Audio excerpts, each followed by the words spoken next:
Welcome back to the Elevated Podcast hosted by Lisa Battaglia. You are joining a community of elevated empaths who embrace their duality, honor their empathic superpowers, and live consistently from their authentic soul. The Elevated Podcast tackles conversations around empathy, energy work, sexual energy, manifestation, and social and cultural insights. Thank you for tuning in to the Elevated Podcast and taking the time to nourish your roots and elevate your soul. Let's get into it. What is up, my elevated besties? Welcome back. This is an episode of the Elevated Podcast. My name is Lisa. I am the Elevated Empath, and I'm so glad that you are here. I'm so glad that you're taking the time to nourish your roots and elevate your soul. Today, I am bringing you something that's very near and dear to my heart and something that I've been talking to a lot of my friends and my clients about. It is the ultimate guide for when you're waiting for a text back. Now, I have just been talking to a lot of you about this kind of anxious attachment type of style that we go into when we are newly dating someone or intimate with someone, whatever it is, and you are finding yourself anxiously waiting for a text back. And the longer it gets, the more anxious you get. Are they ghosting me? What are they doing? And then you start to really get into this spiral of, what's wrong with me? And there is so much in this little dance that we do around this texting situation that I am guilty of. And I have created my own tools to get through this very uncomfortable time. And so I have a few notes in my phone that I'm going to be referencing because I've created these tools for myself. And I'm like, why am I not sharing these with the people? Because we've all been in that situation where you're texting with someone, they seem really engaged, and all of a sudden they just go dark.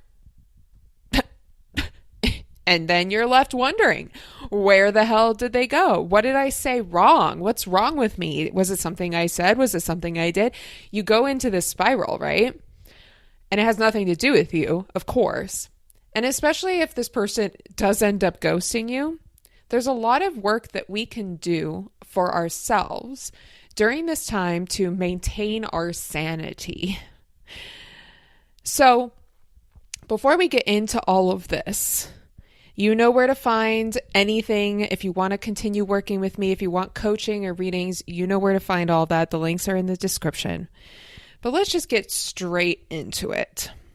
So the first thing that comes up in this whole dance is the fear of abandonment, the anxious attachment style. We could get into the whole attachment style thing. I'm looking at my attached book right now. If you've read that book, I have some thoughts on the attachment styles. Let me talk about that really quick. I think it's kind of a sham. And let me explain why.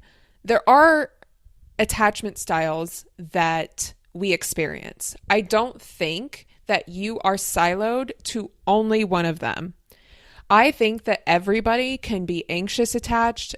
Everybody can go into avoidant attached. Everyone can be anxious avoidant. And then when you find the right secure attachment, that's when it really works. But that can fluctuate. You're not always going to be in an anxious attachment style for the rest of your life in every relationship that you're in. And then you can find yourself in the avoidant with somebody that has a different energy. So when I say anxious attached, I mean it in this particular context. When you are texting with someone and then all of a sudden they just go dark and you're go into that kind of anxious attachment spiral that we go into. So the first thing that I think is so important to look at here is this fear of abandonment.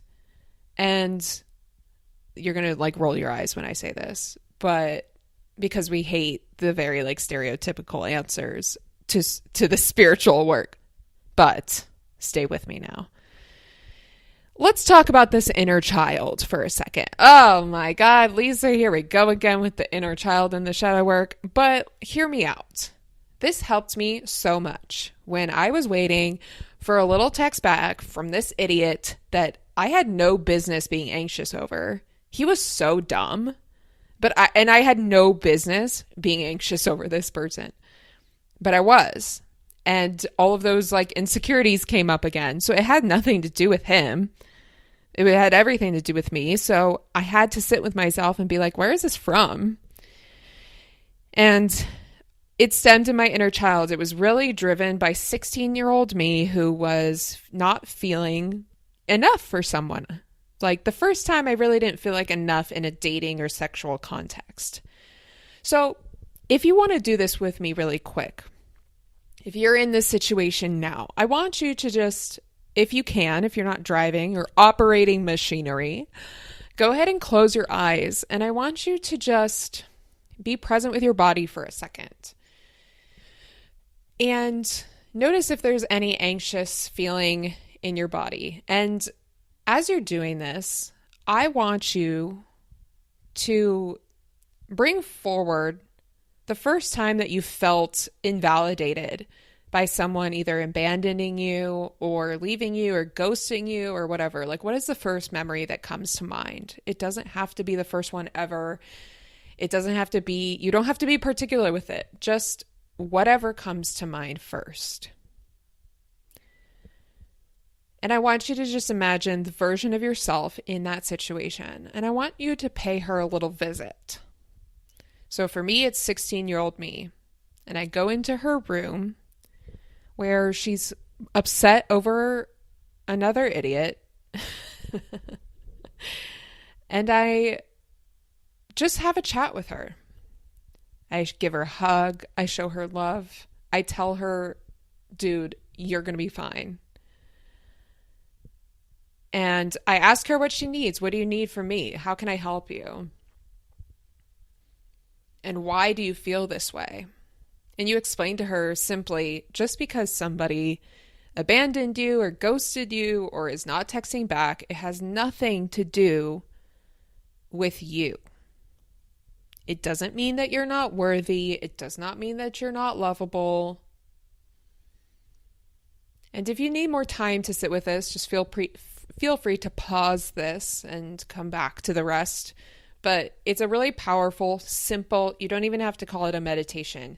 It is an inner child visit. I like that. I like that so much more than meditation, because all we're doing is sitting and visiting and being present with it.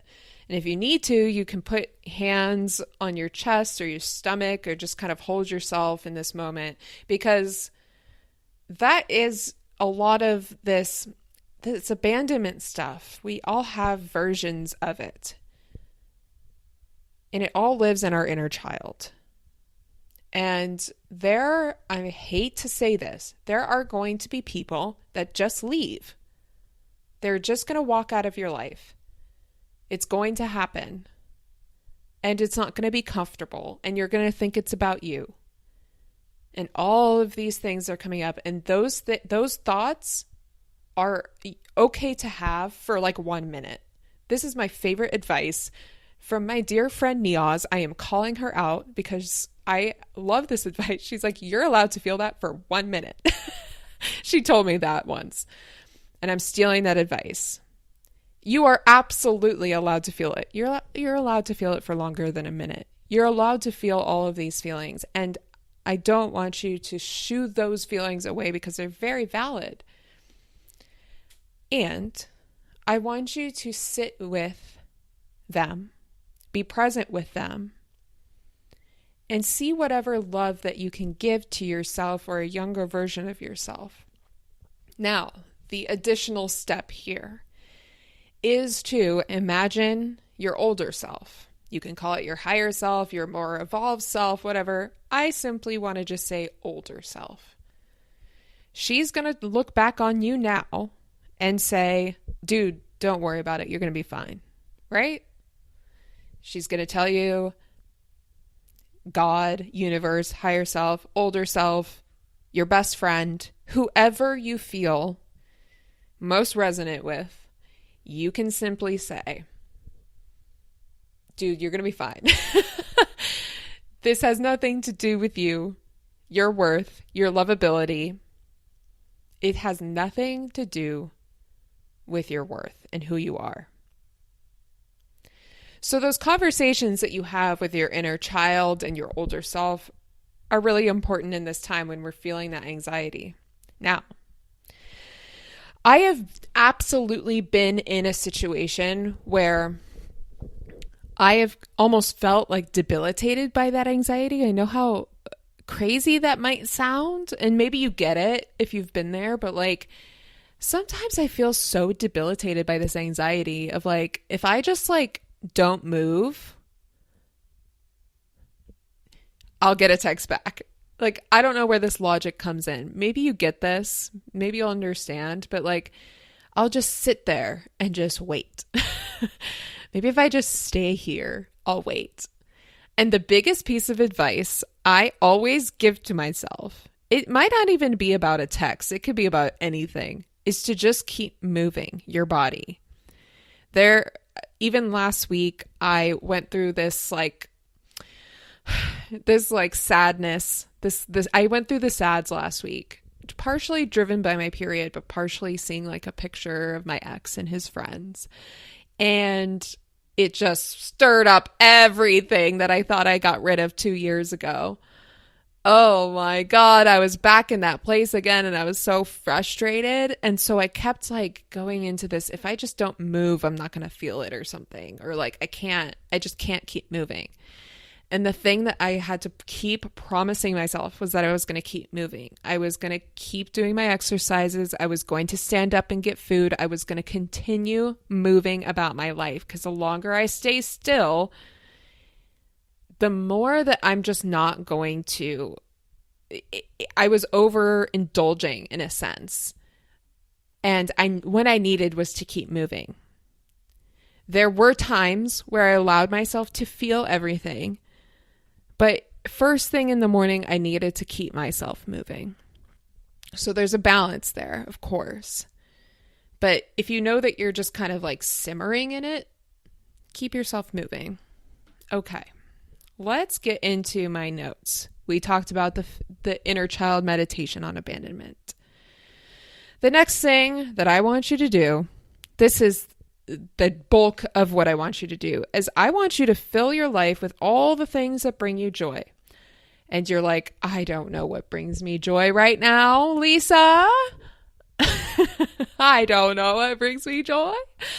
But I want you to remember the things that bring you joy. Looking at your dog's face, looking at Jasper. If you don't have a dog, go find Jasper. Go look at Jasper. Reading a book, cooking, being outside in nature. Nature is the best for situations like this, being in the sun. Going back to those things that always bring you a little bit of peace and a little bit of joy. Now, we're going to basically say variations of that. I also want you to do things that you feel really good at. If there is something that you're like, I just am so good at this, I want you to do those things, because those things are going to reinstill this confidence within you. Because you're like, damn, yeah, fuck yeah, I am really good at this.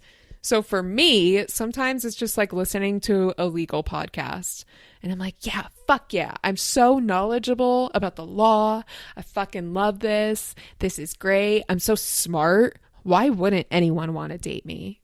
Like, that is kind of the logic of like, I am really building out my life and my knowledge and my skill sets. And I feel so good at this. Maybe, there was a time where like, I still feel this way, but like Pilates or Pure Barre, doing that was like, I'm really good at this. If it's something physical, that's amazing, because you're kind of working the energy out of your body. So go back to the things that you feel really good at, because it just is like, you're like, yeah, I'm so good at this. And you feel really energized by that. I want you also to maybe think about getting lost in a project. This is kind of the same thing in different in different form. If you have a project that you're working on that you feel really inspired by, maybe it's an art project or a work project or a personal project, or you're starting your own business, like get lost in those projects that maybe you're putting off because of whatever this dating situation is. Getting lost in that project will allow you to be in the flow of things. And to be in flow is to be in receiving. And to be receiving is to be receiving whatever is happening. We're not focusing on receiving a text message. We're focusing on receiving whatever's going to happen and surrendering to whatever is going to happen and trusting that whatever happens is exactly how it's supposed to be. The getting over the hump to start any of these things is the hardest thing. So just like, honestly, force yourself to start it. That's all. Just start it and then see where it takes you. You don't have to have a commitment of like how much you're going to do or whatever. It's just encourage yourself to get lost in something. Maybe it's a book. Maybe you are getting lost in a novel.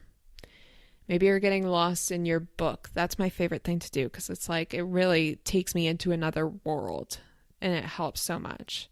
Basically, what we're getting at is filling your life with even more things that improve your knowledge, your skills, and allow you to get back into the flow, and it starts to bring you back to yourself. That's what we're doing here. We're bringing you back to yourself so that you can remember that you are a bad bitch. And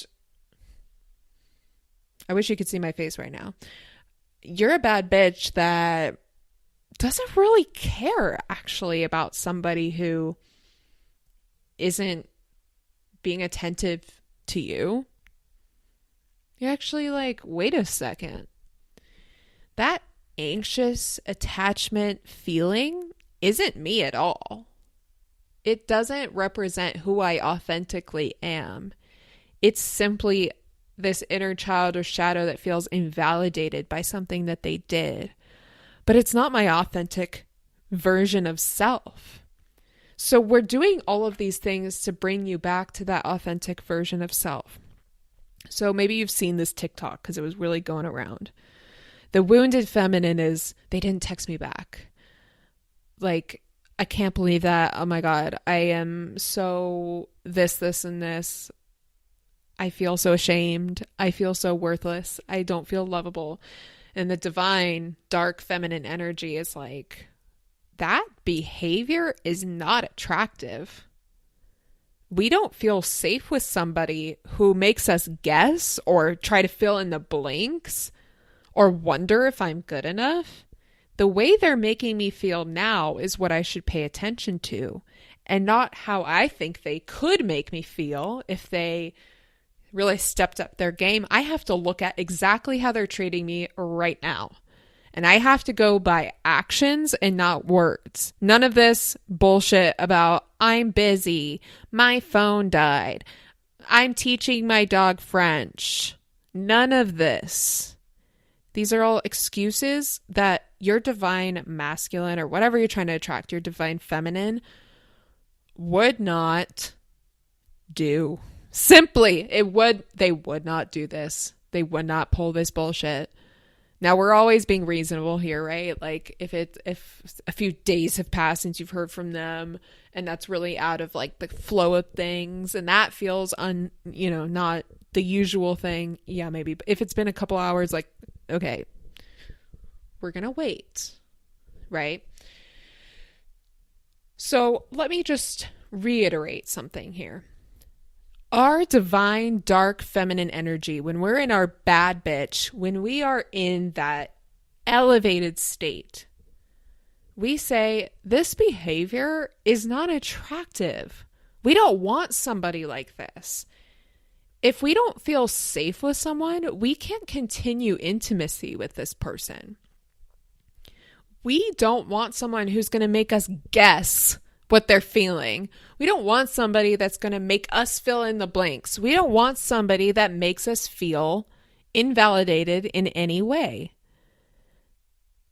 We don't want anyone that's going to make us wonder if we're good enough. We don't put up with that shit anymore. We don't even tolerate allowing anyone to make us feel this way. So once someone starts to make us feel this way, they're not maybe right for us. Maybe it's a conversation. Maybe it's like, I would like to have this level of communication, whatever.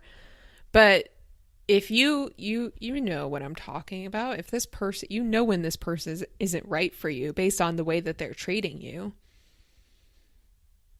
we don't really put up with the bullshit of, well, no, none of that anymore. We don't do that. So a text back is asking for very minimal effort. And if they can't show up to this simple task now, are they going to be able to show up to shit that, when shit gets like real, are they going to be able to show up to that? Maybe they could. Are they going to show up to it with you? Maybe. But it's something to ask yourself. It's minimal. It's a minimal effort thing. And so oh my gosh, you guys, if you don't know about Matthew Hussey, go watch his videos. I love him. He's like I think Australian man. He's so cute. And he like tells you exactly what to say in like texting exchanges. He really has, he has talked me off a ledge so many times. But he talks a lot about like, when you are seeing minimal effort, you put just as much effort, if not less. You continue to put in just as you meet him where he is. You don't go above and beyond to try to put in more effort. You are meeting him where he is. Go listen to Matthew Hussey. He's great. So getting this like text back, it's minimal effort. Asking for someone to make a plan with you, minimal effort. Getting someone to communicate, minimal effort. I know it's crazy to say because we could all improve our communication skills, but it's not hard. None of this stuff is hard, and there are no excuses for it. When you become an adult, this is what you're asking for. So, do you want to invest time in this person? How much do you want to make yourself invest? How much more time do you want to make yourself invest in this person? Time, effort, energy, whatever. Really evaluate that. If you want someone that makes you feel safe and makes you feel good and is communicative, stop giving your energy to people who aren't. When I say give your energy to, I mean stop putting in the time and the effort of trying to figure out what they're doing or what they're going to say or when they're going to text back or what's going to happen next. Just simply move on to the next thing. It's not moving on from them, but it's moving on to the next thing for now until they figure their shit out. And then you can deal with it when they rise from the dead, because they always rise from the dead. If you're wondering, is this person going to text me back? They always rise from the dead. They always do. Sorry, I've been MIA this week. And then you can figure out what you want to say from there. Oh my gosh, I have a story for you guys about the sorry, I've been MIA this week. Let's take a pause here. I am working on a little project for you all for this podcast. And the project is reading romance novels until I like romance. I am a very anti-romance girl. I just think a lot of it's very cheesy. I don't like cheesy romance. I don't like Hallmark shit. I've never it's a running joke in my family because my dad would always say the word romance and I would be like, I would be like, oh my God, I'm going to be sick. And that was since I was little. I've always felt this way, just intuitively.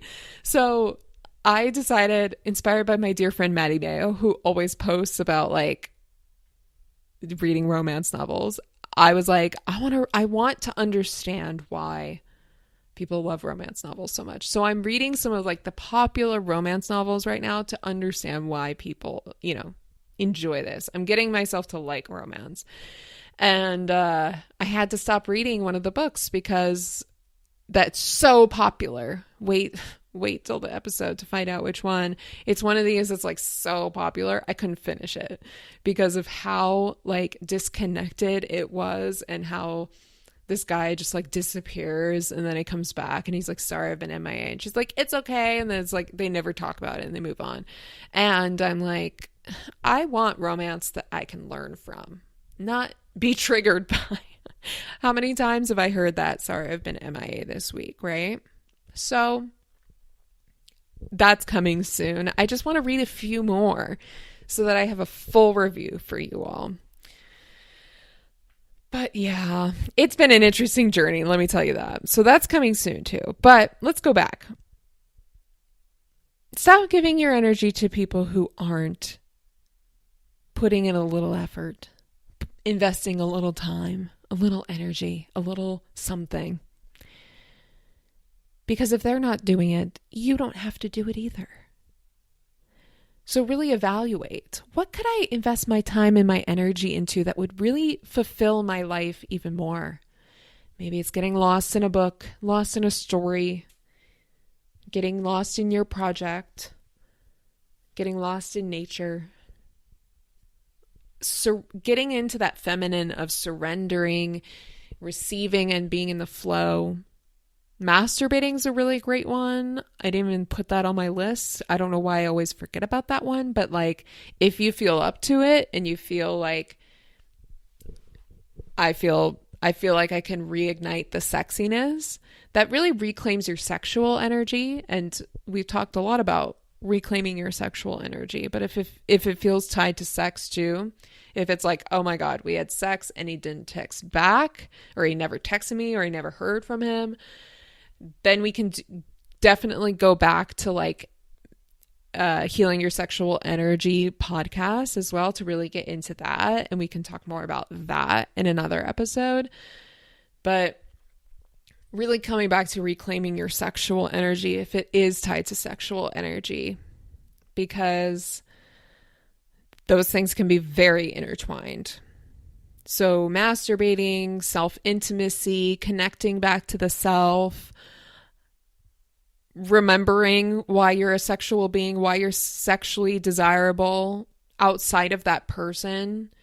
That person does not define you as a sexual person. That person does not define your fuckability. So really coming back to your authentic sexual energy, if it's tied to that.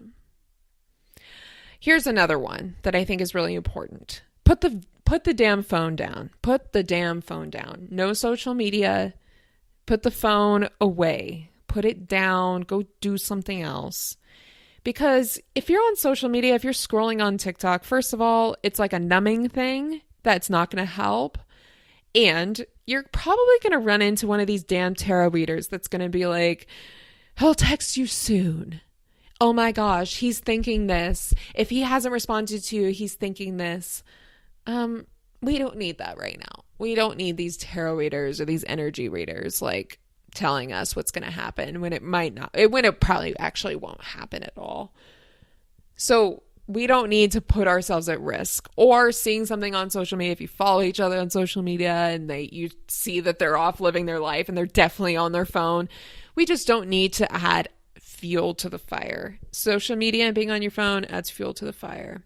And when we're talking about elevating your life in this time as much as we can and bringing, like, allowing things to bring you joy, the phone's not a part of that. Hate to break it to you. Go listen to the social media episode if you're not convinced. We don't need those tarot readers in our feed. We just don't. You need this podcast in your feed right now. And then finally, last but not least, is deciding your next move. What's your next step? You are in control of your energy and your power. So we get to decide how we want to live our life and continue with or without that person texting you back. Whether or not this person texts you back, how do you want to look back on that time and be like, I really used that time well. And I really was like working to elevate my life. I was being present as possible with the emotions. And then from there, I decided my next move. When that person decides to text me or not, I will decide then what I want to do. I'll decide what I want to say. But for now, how do I want to continue rebuilding my life? Continue building up my life. So those are some things, little tips, little pep talks that I think are really important when this situation comes up. All situations are so different. So maybe really just kind of use this as a template and, adjust it to whatever's happening with you personally. So one day I'm going to be like Matthew Hussey and tell you exactly what to say, because I think I'm pretty good at that until I need Matthew Hussey to educate me on what I could say better. But I am really good at just with my text back. Oh, we should do that sometime. But I get a lot of inspiration from him. So if you want that, go find him. But, you're not alone in this. You're really not. And it's silly. It sounds silly. What do I do when I'm waiting for a text back? It sounds silly, but it can really bring up a lot of shit. It can just bring up all these emotions. And you're just like, what the heck in heck? Why the heck in heck am I feeling this way? So I really encourage you to just revisit this podcast anytime you're feeling that icky, when you're waiting for a text back. When you feel like you said something maybe I shouldn't have said. Again, a new one. If you're wondering, did I do something wrong? I encounter this after a sexy night with someone. Did I do something were they not into that? Did I say something weird? The whole thing of just did I do something wrong that's going to make or break everything? Very doomsday. I want you to have full trust and belief that every single thing you did and said is exactly what that person needed to hear in that time. There is no doubt that everything you did was exactly what you needed to do and exactly what that person needed to receive, going both ways. So anytime I'm in any situation, I feel like, should I not have said that? The person needed to hear it. You are just operating as the universe, and the universe would never put something out there if it didn't need to be out there. So remember that. And yeah, those are my tips. Let me know if this resonated with you. Let me know if this has come up for you recently, because this has been a podcast episode I've been wanting to record for a while, but only now did I feel really inspired to really break this down. So whoever needed to hear this out there, let me know.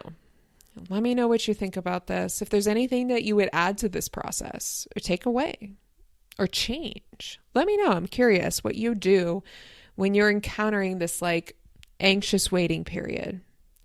And if you enjoyed this and you want to continue coaching or whatever with me, or readings, Akashic Records readings, follow the links in the description below to book your calls, to apply for long-term coaching.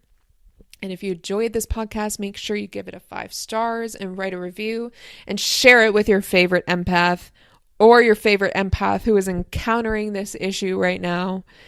And that's all from me today. And I hope you feel so elevated, and I will see you next time.